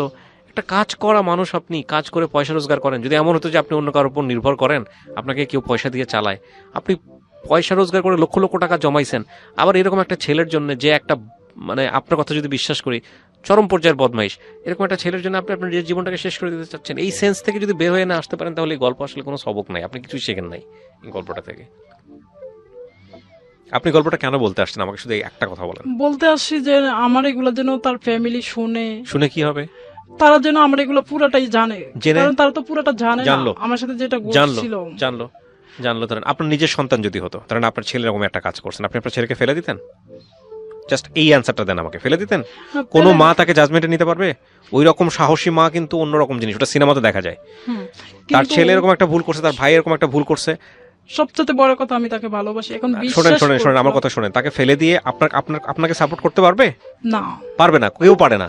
যদি পারতো তাহলে সংসার জীবনটা অন্যরকম হইতো, বুঝতে পারছি? হুম। তার ছেলে ভুল করছে, তার ছেলেকেই সে সেভ করার চেষ্টা করবে যে কোনো ভাবে হোক, আপনার উপরেই আঙুল তুলবে। তো এটা তো আপনি বুঝেন, তো বুঝেন তারপর আপনি কি কেন বলতে চান এই ভাই, গল্পটা? আমি বলি আমার কথাটা আপনি শুনেন। হ্যাঁ শেষ বলেন বলেন, পর্যন্ত। আপনি কি বলুন আমি জানি, তারপর বলেন। হ্যাঁ বলেন। তারপরে আমি বাড়িতে রাত 12টা, ঠিক 12টা আমার এই বাসা থেকে ওনারা বের করে দেয়, তো আমি চলে যাই বাসায়। যাওয়ার পরে আমার মতো আমি থাকি, ওনাদের মতো ওনারা থাকে। থাকার পরে ওনারা একদিন হুট করে আমাকে ফোন দেয়, দিয়ে বলতেছে আমি নাকি ওনারা ডিপোজ দিতাম আমার হাজবেন্ডকে। তখন এগুলো আমি কই কেন ডিপোজ দিই? আর ডিপোজ যদি দিতে হয় আপনারা সেদিন আপনারা বিয়ে পড়াইছেন, বিয়ে না পরে আমার বিদায় করে দিতেন ওদিন। হ্যাঁ আমি এই জঙ্গল স্টোরির মধ্যে আচ্ছা, যেতেই যাচ্ছি না। বলছি পরে আমার ডিভোর্স দিতে বলে, আমি রাজি হই না। এতে আমি আপনি এখনো ডিভোর্স দেন নাই? না। হ্যাঁ, তো তারপরে আপনার সঙ্গে লাস্ট কি হয়েছে এটা বলেন। লাস্ট আমাকে বলছে ওনারা ডিভোর্স পাঠাইবে। পরে আমি বলছি না, আপনারা ডিভোর্স দিয়েন না, এটা করবেন আপনার না। বাবা মা জানে আপনার এই ঘটনার সমস্ত কিছু জানে? এখন জানে। এখন সব জানে? এখন জানার পর সব আপনার বাবা জানে। কি বলছে? আপনাকে সাপোর্ট করছে? সাপোর্ট কি করবে, যে ও বেশি বোঝে, বিদেশ থেকে আসলো কি জন্য, এটাই বাবা রাগ করতেছে। রাগ করছে, আর কিছুই করে নাই? রাগ করছে, কথা বলে না, এগুলো আর কি। বাবাকে কত বড় কষ্ট দিচ্ছেন আপনি বুঝেন? আপনি এটা বুঝেন কিনা আপনি জাস্ট এটা বলেন। আমি তো আমার বললামই তো একটা কথা, যে আমি আমার বাবা মার থেকে বেশি বিশ্বাস করতাম ওরে। আপনি এখনো ভুলের মধ্যে আছেন, ঘরের মধ্যে আছেন। আপনি রেডিওতে গল্পটা বলে আপনি কি প্রমাণ করতে আসছেন? যে ওর বাবা মা শুনবে, শোনার পর আপনার উপর সিম্প্যাথি হবে। হয়তো বা তারা আমার গল্পগুলো শুনলে হয়তো বা তার মানে তারা বলছে সব এভাবে সংসার হয়? আপনি 24 বছর বয়স, আপনার মাথায় কেন আসতেছে না? আমার না মাথায় ঢুকতেছে না। আপনি বুঝদার মানুষ না? আমি যে বিদেশ থেকে ছুটে আসলাম, এত টাকা নষ্ট করলাম, তার ভিসা ক্যান্সেল করে তার জন্য জেল খেটে, এরপর আপনার সাথে সংসার করবে, প্রতিদিন আপনার গায়ে হাত তুলবে, এরপর আপনার সাথে সংসার করবে, আপনার সাথে খুব খারাপ আচরণ করবে, একবেলা খাইতে দিবে আরেক বেলা খাইতে দিবে না, জোর জবরদস্তি করবে, ঘরের মধ্যে ঢুকায় প্রচুর পাশবিক অত্যাচার করবে, ভাল লাগবে? আমাকে জাস্ট অ্যান্সার করেন, ভাল লাগবে? নাকি আপনি ওকে রেখে ওখান থেকে চলে আসবেন? কোনটা করবেন? অবশ্যই ভালো লাগবে, কারণ আমি তারা ভালোবাসি। তার এগুলো ভালো লাগবে? থাবড়া থাবড়ি করলে ভালো লাগবে? তারপর আমি আপনি সংসার সুস্থ না, করতেছি। আপনার ট্রিটমেন্ট হওয়া উচিত। আমি সরি, আমি রিয়েলি সরি, আপনি একদমই সুস্থ না। কোন সুস্থ মানুষের গল্প এটা হইতে পারে না। শুনুন ভাই, সুস্থ মানুষের গল্প না, ভালোবাসার কাছে কোনো কিছু হার মানে আপনার না। This is very much extreme. এটা লাভ না, এটা সমস্যা, এটা অবশ্যই সমস্যা। এই সমস্যাটাকে অ্যাড্রেস, আপনার যেটা বলতেছেন আপনার ভাল লাগবে, এটা ভাল লাগবে না। আপনি এই সমস্যার মধ্যে এখন আছেন, হ্যাঁ। এবং যেদিন আপনি রিয়েল লাইফটা ফেস, আমি জানি না, একটা মানুষ এত কিছু করে জোর করে হলেও আপনি তাকে পেতে যাচ্ছেন, তো তাহলে সে যেভাবে চাইছে সেভাবে থাকেন নাই কেন? হোটেলেই থাকতেন, সমস্যা কোথায় ছিল? তো এরকম করে কয় বছর থাকবো? তা আপনি এটুই তো মানতে পারেন না। তো ঘরের মধ্যে ঢুকে যখন একটা মানুষ আপনার গায়ে হাত তুলবে, অত্যাচার করবে, গালিগালাজ করবে, তখন ওটা ভালো লাগবে আপনার? তখন তো থাই একটা বাড়িতে থাকতে পারলাম। তাই না? এটা ঠাই হলো? আপনাকে তো নিয়ে হোটেলেই থাকতে চাচ্ছিল, সেটাই করতেন। আপনি তো তাকে ভালোবাসতেন, সমস্যা কোথায় ছিল? তো সেটা তো আমার টাকা দিয়ে করতাম, আমি একটা মেয়ে মানুষ। তো আপনার টাকা দিতে করবে, বিয়ে করার পরে ঘরের মধ্যে তুলে? আমার টাকা দিয়ে আমি কত ওটা ভালোবাসা, আপনি ভালোবাসেন, সব মেনে নেবেন। এই যে এখন ভালোবেসে সব মেনে নিচ্ছেন, কি চাচ্ছেন আপনি? ভালো, আপনি তো একটু আগে কি বলছেন, আপনাকে যা অত্যাচার করবে ওটা আপনার ভালো লাগবে, কারণ আপনি তাকে ভালোবাসেন। তো এখন যা করতেছে সেটাকেও আপনি পছন্দ করেন, দরকার কি বলার? তো একটা মেয়ে আমি তো দেশের বাইরে থাকা পর্যন্ত এই পর্যন্ত তাকে এটাই তো আমার লজিক, যে আপনার ভালো লাগে না তাকে, কিন্তু আপনি সেটা বুঝতে পারতেছেন না, আপনার এসব আচরণ ভালো লাগে না, আপনি মনে করতেছেন বিয়ে মানে হচ্ছে যে এটা, আপনি জোর করেই তাকে মানাবেন, আর জোর করে সংসার হয় না। আমি প্রিয় দর্শক এবং শ্রোতা, এই গল্পটা আমি আধা ঘন্টা শেষ করতে চাইছিলাম কিন্তু আমি পারি নাই। আমি একটা কথা আপনাদেরকে বলি, সেটা হচ্ছে এই ধরনের মানসিকতা নিয়ে যারা থাকেন, বিশেষ করে মেয়েদের মধ্যে এই জিনিসটা একটু বেশি দেখা যায়। এটার পেছনের অন্যতম কারণটা হচ্ছে সামাজিকতা বা লাভের ক্রেজিনেস, এবং এইটা আসলে লাভ না, এটা এক ধরনের, আমি মনে করি আমার জায়গা থেকে, আমি উইথ ডিউ রেসপেক্ট, এটা এক ধরনের মানসিক রোগ ডেফিনেটলি, কারণ এগুলো জীবনকে কখনোই ভালো রেজাল্ট কোনো কিছু দেয় না। ওই ছেলেটা যখন এর এই উইকনেসটা বুঝতে পারছে, তখন ওর সাথে অবশ্যই খারাপ আচরণ করছে এবং করতেই থাকবে, কারণ ও বুঝতে পারছে ও তো ছেড়ে যাবে না, এবং যতটুকু খারাপ আচরণ করা যায়। আর দ্বিতীয় কথা হচ্ছে যে ওরও একটা ক্রেজিনেস গ্রো করে গেছে যে কত খারাপ আচরণ করতে পারে, থানা পুলিশ সবকিছু করে ফেলছি, এটা শেষ পর্যন্ত দেখতে চাই। বাট সংসার জীবনটা এভাবে হয় না, এবং এটার শেষটা যত দ্রুত হবে, গল্প শুনে যেটা মনে হয়েছে ততই ভালো, শুভস্য শীঘ্রম। এটার শেষটা যত দেরিতে হবে ততই বেশি ক্ষতি হবে, কারণ এরপরে ভালো কিছু থাকতে পারে বলে আমার ইকুয়েশন বলে না।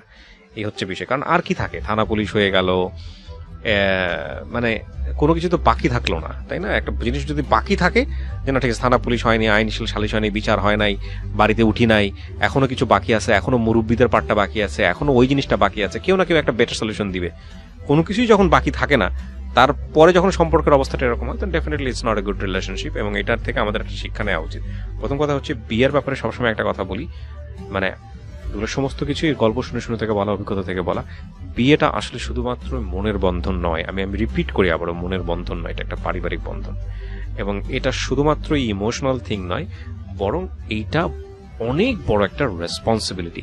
সারা জীবন সেটা ক্যারি করার মতো মন মানসিকতা এবং অ্যাটিটিউড দুই পক্ষ থেকে আছে কিনা সেটা জেনেই এই সিদ্ধান্ত নেওয়া উচিত। নইলে রিলিজিয়াসলি বলা হয়েছে রোজা থাকো, অথবা বলা, আমি যদি রিলিজিয়নের বাইরে এসে যদি বলি, তাহলে আমি বলবো যে no, if you are not fit then don't drive. এই হচ্ছে বিষয়। আপনি ভালো থাকেন, আপনার জন্য আমি দোয়া করি।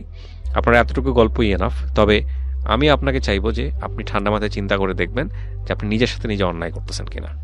God, this is not love, this is one kind of craziness. পড়াশোনা করেছেন নিশ্চয়ই, কতদূর? কিন্তু থানা পুলিশ তো আমি করিনি। কতদূর সেটা ইম্পর্টেন্ট না, থানা পুলিশ আরো আগে করা উচিত ছিল, সৌদি আরব থেকে করে ওকে পুলিশে দিয়ে দেওয়া উচিত ছিল। যাই হোক, আপনি এখন বলেন আপনি পড়াশোনা করেছেন? ক্লাস 7 এ পড়ছি। আপনি আবার বিদেশে চলে যান, পয়সা ইনকাম করেন, নিজের পায়ে দাঁড়ান। তারপরও আমি আরো 3টা ভিসা ক্যান্সেল করছি, আমাকে যেতে দেয় না। 3টা না, আপনি আরো 30টা ভিসা ক্যান্সেল করবেন, আপনি এখন যে অবস্থার মধ্যে আছেন, এবং আপনার জীবনটাকেও শেষ করে দেবে। কারো কাছে এত বেশি নত হতে হয় না, যার কাছে আপনার ভ্যালুই নাই, তার কাছে আপনি মাটির সামনে মাটির মতো করে মিশে গেছেন। আমি ডেফিনেটলি ওই ছেলেটাকে যদি নিয়ে আজকে পেতাম এখানে, তাকে যদি বলতে দিতাম, আপনার বিরুদ্ধে হয়তো 100টা কমপ্লেন বলতো। বাট এত কিছুর পরও আপনি যে ওকে ভালোবাসেন, এটা যদি সত্য হয়ে থাকে, যা যা করছে আপনার সঙ্গে বা যা হয়েছে, তাহলে এটা একটা ক্রাইম, এটা একটা বড় ধরনের অপরাধ, এবং এই অপরাধে আমি মনে করি আপনার আইনের সাহায্য নেওয়া উচিত, এবং খুব স্ট্রংলি সেটাকে। আমি তো লাস্টে নিয়েছি আইনের সাহায্য। ওকে জেলে পড়তে পারছেন? কোনো মামলা করছেন? কোর্টে মামলা করছে। কি মামলা করেছেন? নারী নির্যাতন? সেটা নারী নির্যাতন যৌতুকের মামলা, যে আমার কাছ থেকে যে টাকা নিয়েছে সেটার বিরুদ্ধে একটা মামলা করছি। এবং এই মামলার রেজাল্ট কি দাঁড়াইছে? হ্যাঁ, তারা কোর্টে আসছে, হাজিরা দিচ্ছে, হাজিরা দিয়ে গেছে, সামনে দাঁড়িয়ে গেছে, সামনে দাঁড়িয়ে আছে, তার মানে মামলা চলমান থাকবে। শুধু আমি একটা কথা তার মুখ থেকে জানতে চাইতাম, যে সবসময় আমার সাথে যে কমিটমেন্টটা করতো সেটা রাখতো। তো সে লাস্টে আমার সাথে এই কমিটমেন্টটা করছে, সে কখন আমরা ছেড়ে যাবে না। তো আমি শুধু এই জন্য বলতেছে মামলা তুলে নাও। হ্যাঁ, মামলা তুলে নেওয়ার কথা বলছে কিনা এটা বলেন। বলছে কি বলে নাই? আমার হাজবেন্ড, তার ফ্যামিলি বলছে। তার ফ্যামিলি বলছে না যে তোমাকে কখনো যাবে না, মামলাটা তুলে নাও, বলছে এটা? আপনি মুখে বলেন, হু করলে তো হবে না, বলছে এটা? হ্যাঁ, বলছে যে তোমরা মামলা উঠে পেলো, তুমি এটা সমাধান করে ফেলো। আচ্ছা, তো মামলা আপনি তুলে ফেলছেন? না, আমি বলছি যে আমার হাজবেন্ড আমার সাথে একটু কথা বলো। কথা বলে আপনাকে যদি বলে মামলা তুলে ফেলো, আপনি মামলা তুলে ফেলবেন? বলে যে আমি তোরে রাখবো না বা তোর সাথে সংসার করবো না, তুই মামলা উঠা। আমি সত্যি তার মানে ওই কথাটার অপেক্ষা, সে তো আমাকে কথা দিয়েছিল কখনো ছেড়ে যাবে না। আমি শুধু তার মুখ থেকে এটাই শুনতে চাইছি, সে যদি এটা বলে সত্যি সত্যি আমি সেটাই করব। কিন্তু তাকে আমি বিশ্বাস করে ভালোবেসে বিদেশ থেকে ছুটে আসতে পারলাম, সে কেন পারলো না? সরি, আমি আর কন্টিনিউ করতে পারছি না। হ্যাঁ, আপনি অনেক ভালো থাকবেন, এবং আপনার এই যে বিষয়টা বা যে অবস্থার মধ্যে আছেন, সেখান থেকে আসলে আমি মনে করি একজন মনোরোগ বিশেষজ্ঞের পরামর্শ নেওয়া উচিত। ঠিক আছে, দিস ইজ এক্সট্রিম। আমি তার জন্য সবকিছু ছেড়ে আসতে পারলাম, সে কেন আমাকে ছেড়ে চলে যাবে? সে তার জায়গা থেকে অনেক বেশি ইকুয়েটিভ ছিল, সে জানে যে আপনার সাথে এগুলো করলে। আমার সাথে করলো কি জন্য? আমি তো তার সাথে অন্যায় করিনি। কেউ আসলে কারোর সাথে কিছু করে না, পুরো পৃথিবীটাকে আপনি সাজিয়ে ফেলতে পারবেন না কালকের মধ্যে। এটাই এখন একটা ছেলে এসে যদি আপনাকে আপনি বলেন তো, আপনি বাপের পারমিশন ছাড়া কেন বিয়ে করছিলেন? আপনি এটা বলেন। আপনি ভুল করছেন, আপনার ভুলগুলো দেখেন না। আপনি শুধু ছেলেটার ভুল কেন দেখতেছেন? আপনি বাবার পারমিশন ছাড়া কেন বিয়ে করলেন? আমি ওর ভুল দেখছি। শেষ করি, আপনি বাবার পারমিশন ছাড়া বিয়ে করছেন কি করেননি? আপনার বাবা বেঁচে আছে? হ্যাঁ আচ্ছা। তো এই ভুলটা কেন করছেন? আপনার বাংলাদেশে আসছেন, আপনি ওর বাড়িতে গেছেন, ওর সঙ্গে আপনি স্টে করতেছেন, ওর বাড়ি পর্যন্ত চলে গেছেন, থানা পুলিশ করেছেন, আপনার পরিবারে আপনি জানেনই নাই, কেন করছেন এগুলো? করছি, আমি তাকে ভালোবাসি, সে যেটা বলছে আমি সেটাই মেনে নিতে এভরিথিং বাধ্য ইজ হয়েছি। Fair, love and war, but আপনি যদি সেই জায়গা থেকে আপনি যা ইচ্ছা তাই করতে পারেন, আপনি প্রাপ্তবয়স্ক, বাট তাহলে তার কিছু বলার থাকে না। But this is very injustice মনে করি, নিজের সাথে ইনজাস্টিস করা হয়েছে। প্রিয় দর্শক এবং শ্রোতা, এরকম গল্প আমরা আপনার জীবনে হোক সেটা চাই না, কারণ প্রত্যেকটা মানুষই খুব ইম্পর্টেন্ট।